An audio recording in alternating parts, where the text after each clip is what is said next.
di tengah-tengah banyak sekali kesedihan, kegalauan, problem-problem hidup masing-masing dari kita. Mari kita istirahat sebentar, kita renungi apakah kita sudah mewarnai hidup kita ini. Mengaji Hening bersama Dr. Fahrudin Faiz. Mari kita simak. Baik, pelajaran yang kita ambil terutama malam hari ini adalah pelajaran tentang cintanya anak-anak muda. Jadi seperti sering saya sampaikan, cinta itu kan fitrah yang dianugerahkan oleh Allah kepada manusia. Kalau saya bicara cinta, biasanya pertama-tama fitrah cinta itu kita tujukan, bayangan kita adalah cinta-cintaan antara anak muda yang sudah cukup umur. Biasanya di awal-awal usia remaja itu mulai muncul rasa ketertarikan pada lawan jenis. Dasarnya biasanya fisik. Biasanya. Jadi kalau teman-teman belajar tipe-tipe cinta, itu kan di kesempatan yang berbeda pernah saya sampaikan, jenisnya cinta itu ada 6. Ada, kalau pakai istilah Yunani yang ini menggunakan terminologi Yunani, ada eros, ada mania, ada ludus, ada storge, ada agape, ada pragma. Eros itu physical love. Cinta yang dasarnya adalah ketertarikan fisik. Ketertarikan fisik itu tidak harus diterjemahkan kita tertarik karena dia cantik atau kita tertarik karena dia ganteng. Entah apanya, dari apanya kita tertarik, tapi arahnya ke fisiknya. Jadi tampilannya disebut physical love. Mungkin gagahnya meskipun tidak terlalu ganteng, mungkin kalau ngomong lembut, mungkin, tapi arahnya fisik. Jadi ada hal fisik yang membuat kita suka, jatuh cinta. Nah, ini yang menarik biasanya eros, physical love. Powerful physical attraction. Ini malam hari ini mungkin kita akan ada banyak di sini. Ada yang kedua. Yang kedua ini mania. Teman-teman mungkin pernah dan sering dengar istilah mania ini ya. Mancing mania. Atau penggemar siapa ada manianya. Artis siapa belakangnya ada mania. Nah, mania itu artinya bukan lagi possessive love, bukan lagi physical love, tapi obsessive love. Tidak sekedar tertarik, tidak sekedar suka, tapi sudah obsesif. Obsesif itu cirinya posesif. Ingin memiliki, pokoknya tidak boleh yang lain, harus aku saja. Atau jealousy, cemburu buta yang tidak jelas. Karena sangat takut yang dia cintai diambil orang lain. Atau intense dependency, sangat tergantung. Pokoknya kalau bukan engkau ya tidak, harus engkau. Hidupku baru nyaman, baru bahagia kalau hanya engkau. Nah, ini namanya mania. Ada yang ketiga namanya ludus. Ludus ini maksudnya adalah playful love. Playful love itu cinta yang hanya untuk seneng-seneng.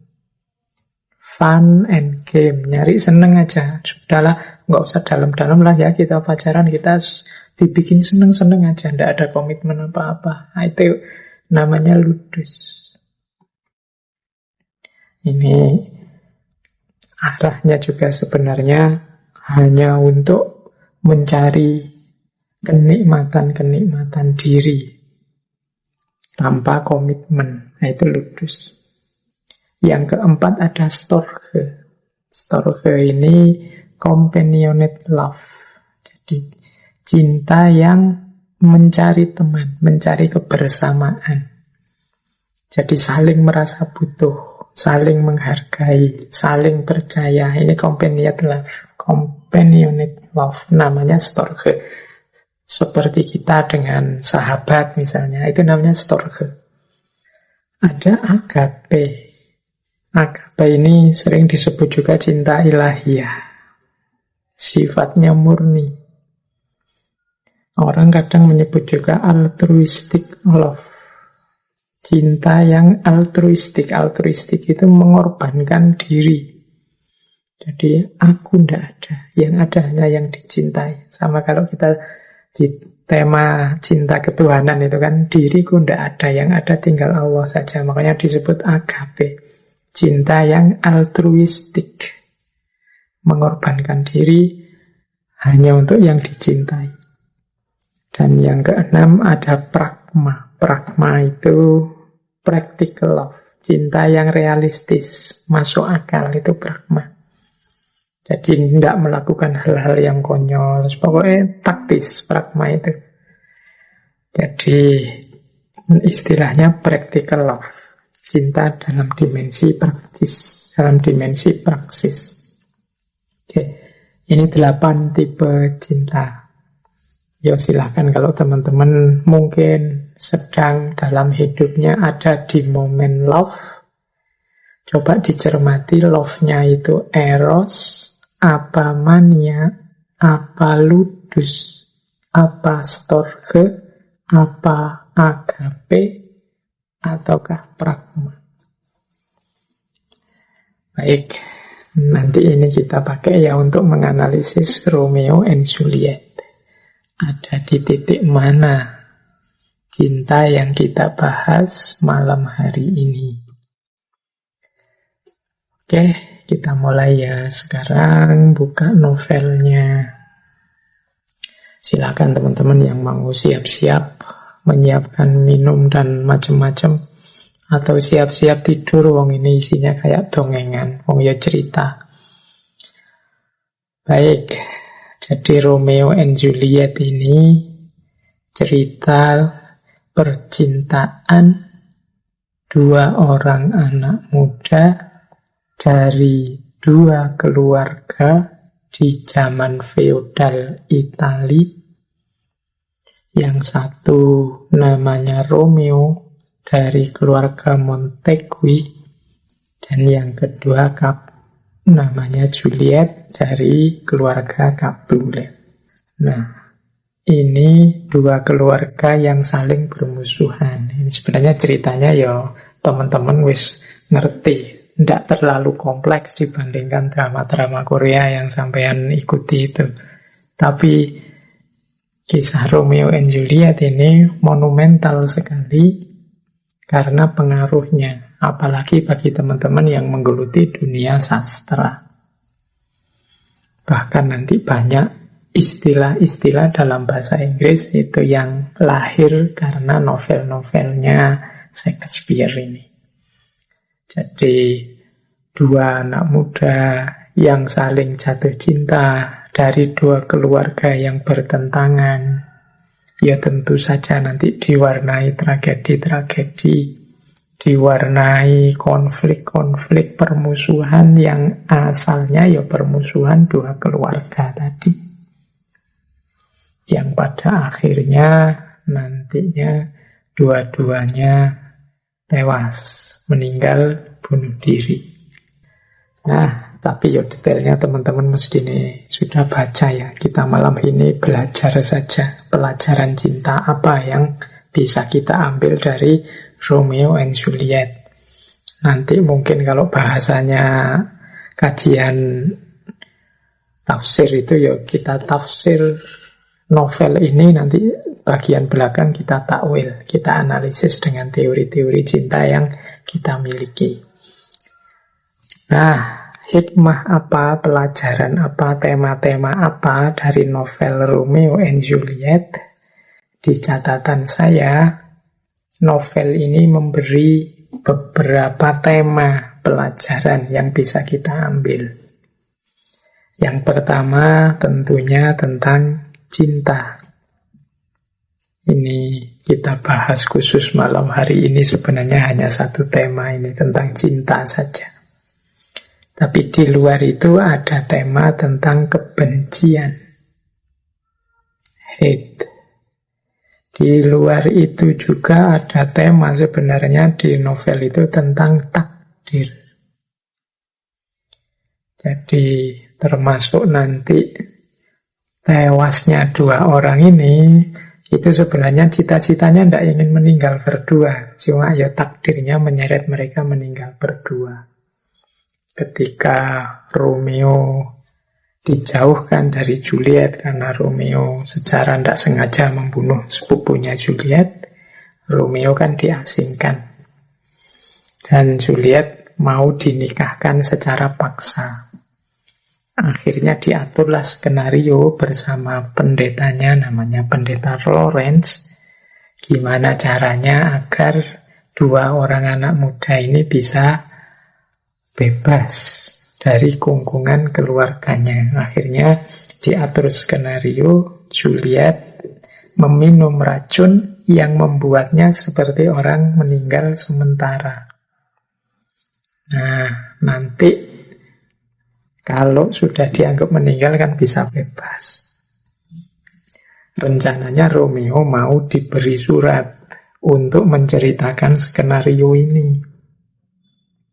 Tapi ternyata karena takdir, akhirnya suratnya sisipan jalan.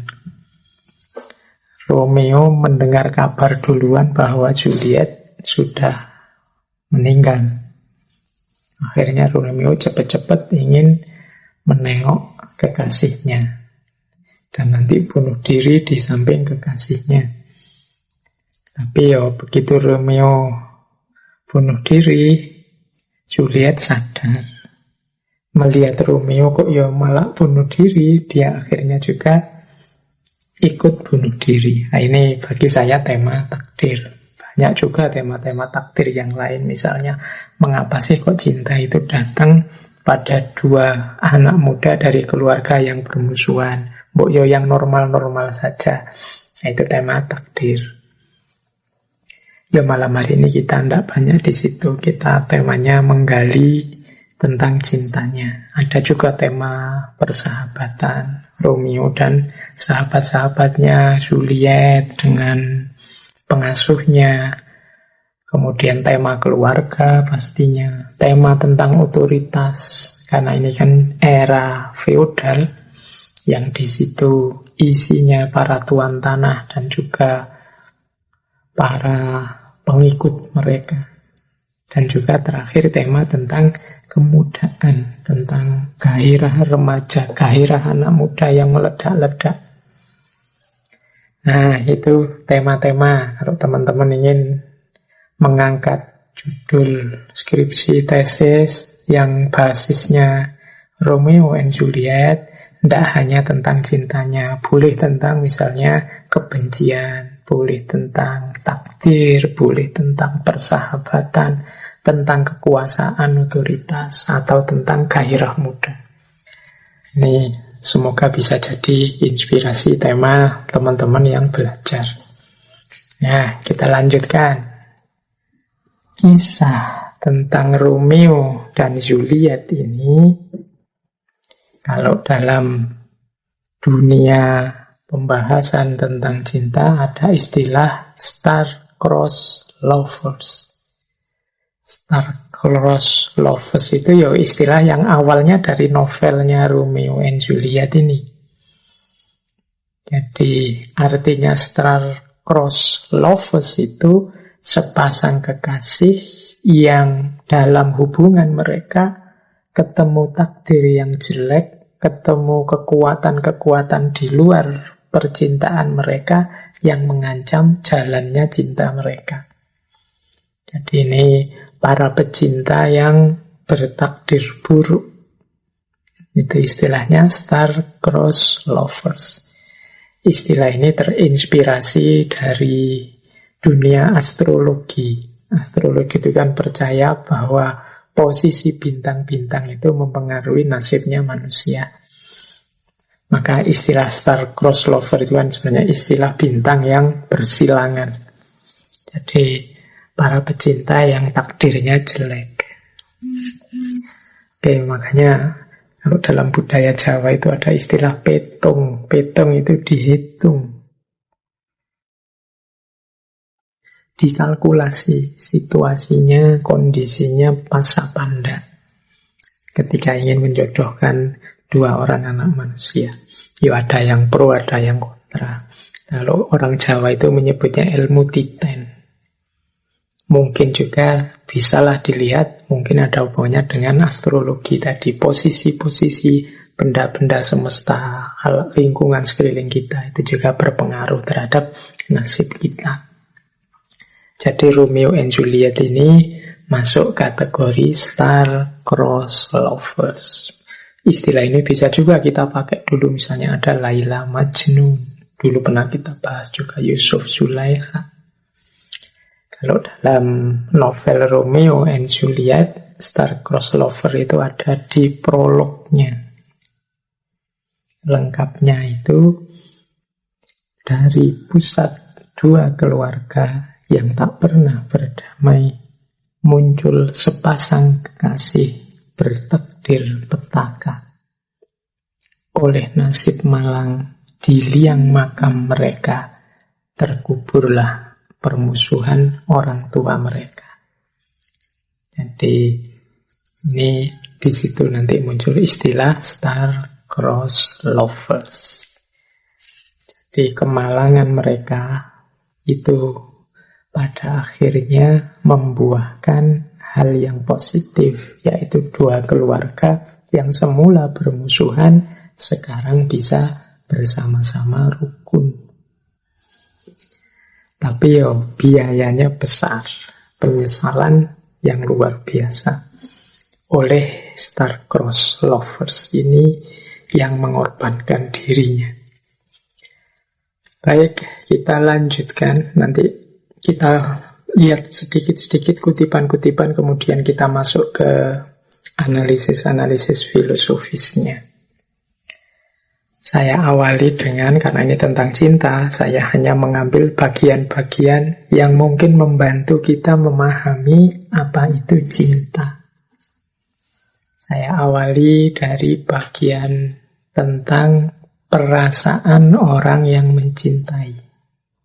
Insidernya, pelakunya. Saya ambil misalnya kalimat dari Romeo. Begitulah cinta, tanpa harus dengan mata bisa melihat jejak keinginannya, walau jalan ke arah itu masih terhalang. Tak perlu kau katakan, sudah kudengar semua. Betapa banyak kesusahan disebabkan oleh kebencian, tak terkecuali cinta. Aku merasai cinta itu, tapi perasaanku bukanlah cinta itu sendiri. Jadi cinta itu, kalau dari frase ini kan, bisa aku rasakan. Tapi biasanya orang yang merasakan cinta, itu ragu-ragu dengan aku ini cinta beneran apa enggak. Di awalnya. Jadi orang begitu dia mengalami rasa cinta, dia ragu sendiri, apa ini cinta? Kok katanya orang-orang cinta ini, cinta itu, teorinya begini, begitu. Begitu ngalami sendiri, biasanya terus bertanya, cintakah ini? Anak-anak muda, teman-teman kita itu biasanya juga kan bertanya-tanya, ini cinta beneran, apa hanya ketertarikan fisik saja, atau hanya apa, itu kan yang sering teman-teman tanyakan kalau pas jatuh cinta pertama. Atau jangan-jangan tertarik saja, mau tak tembak, nanti kalau sudah jadian benernya ternyata nggak cocok, gimana? Ini rasa sementara, apa rasa selamanya mendalam. Itu biasanya yang kita rasakan itu. Aku merasai cinta itu, tapi perasaanku bukanlah cinta itu sendiri. Ini kata-katanya Romeo di awal novel. Oke, ya di antara lain pelajaran kita malam hari ini, ya kita pahami diri kita. Mungkin besok kita punya anak, punya putra yang jatuh cinta, kita bisa membaca gejala jiwa yang mereka rasakan. Nah, cinta adalah berat dan ringan, terang dan gelap, panas dan dingin, sakit dan senang, terbangun dan terjaga. Cinta adalah semuanya, kecuali apa arti dia yang sesungguhnya. Nah, ini menegaskan banyak sekali teori-teori yang lain, konsep-konsep dari ribuan tokoh tentang cinta. Tapi pastinya apa? Susah. Kalau definisinya cinta itu menyenangkan, wong kesedihan juga banyak muncul dari cinta. Kalau definisinya cinta itu sesuatu yang berat, banyak orang gembira ketika mendapat anugerah cinta. Kalau definisinya cinta itu sesuatu yang bercahaya, terang, banyak juga alasan cinta tapi membuahkan kegelapan. Cinta kadang menyakitkan, tapi sekaligus juga membahagiakan. Cinta membuat orang pasif, tapi juga mampu membuat orang jadi sangat aktif. Cinta membuat orang sangat bergairah hidup, tapi sebaliknya dia juga bisa membuat orang sangat putus asa. Nah, ini kan ada pasangan-pasangan, mungkin nyambung dengan tema kita bulan lalu, semacam yin yang, maka mendefinisikannya agak sulit. Maka cinta adalah semuanya, kecuali apa arti dia sesungguhnya. Nanti kalau teman-teman mungkin mengalami langsung cinta ini, nikmati saja, ikuti saja jalannya. Itulah cinta sudah. Baik, saya lanjutkan. Itu kan yang merasakan. Kita lanjutkan yang tidak merasakan. Bahasa saya outsider, orang luar. Ini saya ambil dari kalimat-kalimat temannya Romeo, namanya Mercutio. Mercutio ini nanti yang di babak-babak akhir luka parah, tewas, dibunuh oleh sepupunya Juliet, yang gara-gara itu terus Romeo jadi khilaf membunuh sepupunya Juliet. Ini sahabat setianya Romeo. Ini mengomentari Romeo yang tergila-gila. Ini maka bahasa saya outsider. Kadang-kadang kita posisinya seperti Mercutio ini, yang tidak jatuh cinta. Jadi yang tidak jatuh cinta mengomentari yang sedang jatuh cinta. Kita akan sering menertawakan teman kita, saudara kita, adik-adik kita yang masih ABG, masih remaja, yang sedang jatuh cinta itu kita tertawakan dia. Kita anggap dia bucin lah, kita anggap dia apa. Kita lupa bahwa itu gejala jiwa, itu fitrahnya manusia untuk jatuh cinta. Coba kita lihat ya kalimat-kalimatnya Mercutio ini. Ini mungkin mirip kita yang menertawakan tadi. Engkau sedang jatuh cinta. Pinjamlah barang sebentar sayap dewa cinta, hingga engkau pun bisa merasa ringan, sanggup bergerak dan menari. Engkau tenggelam dalam cinta, namun asmara membebanimu. Yang sepele jangan diberat-beratkan, Romeo. Kalau cinta itu menusukmu, mengapa tidak kau balas dengan tusukan yang setimpal, bahkan lebih, agar ia tumbang berkalang tanah.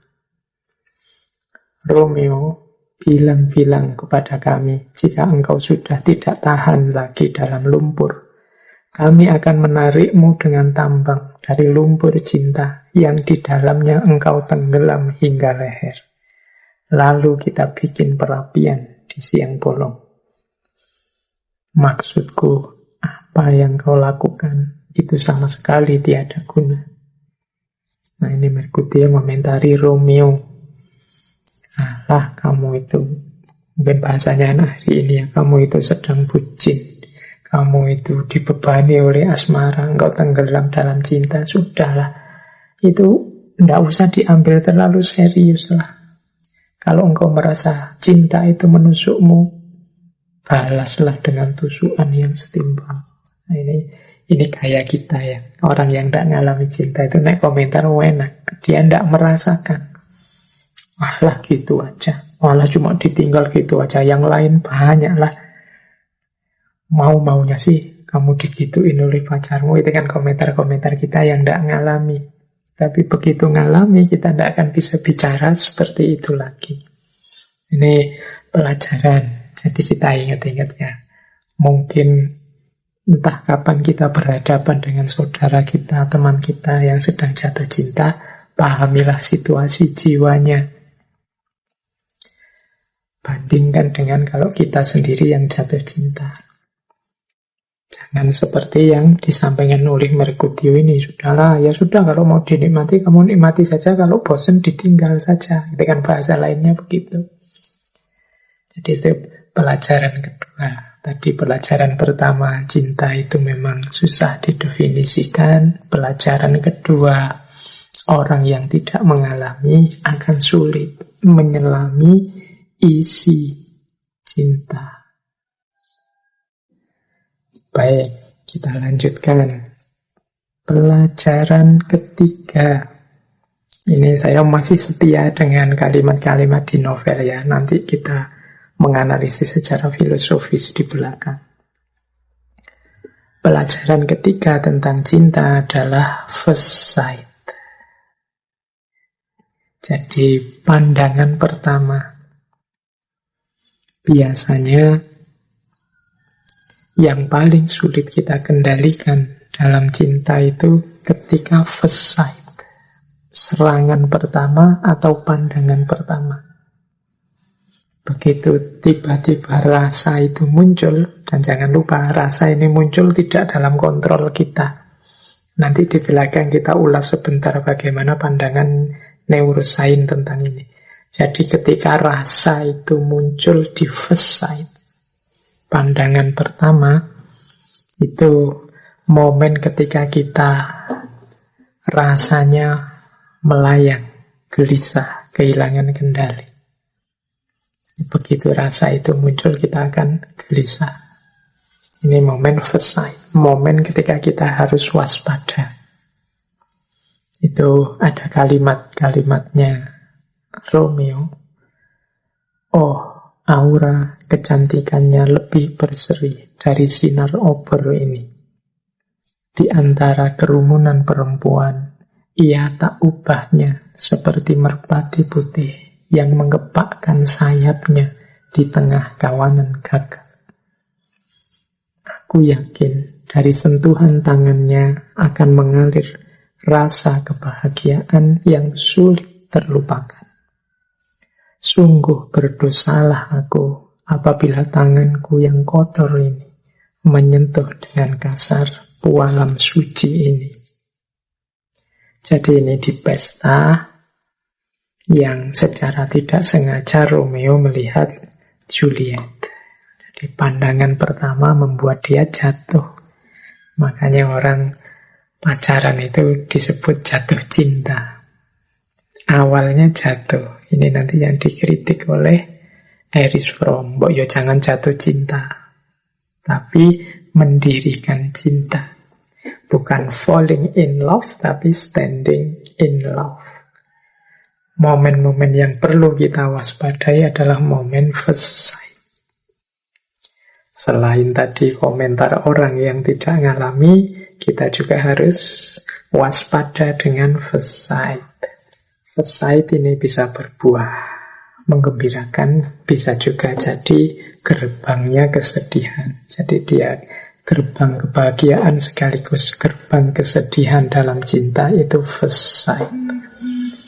Ya kalau diterima alhamdulillah bahagia, nyambung. Kalau tidak nyambung itu kan pahitnya hidup luar biasa. gerbang kesedihan sekaligus gerbang kebahagiaan. Itu first sight dalam cinta.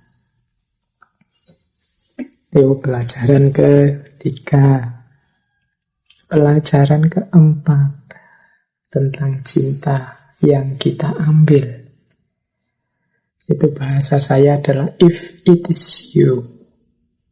Orang jatuh cinta itu biasanya apapun yang dilakukan, apapun kondisi situasi yang dia cintai pasti baik, pasti menawan, pasti pantas.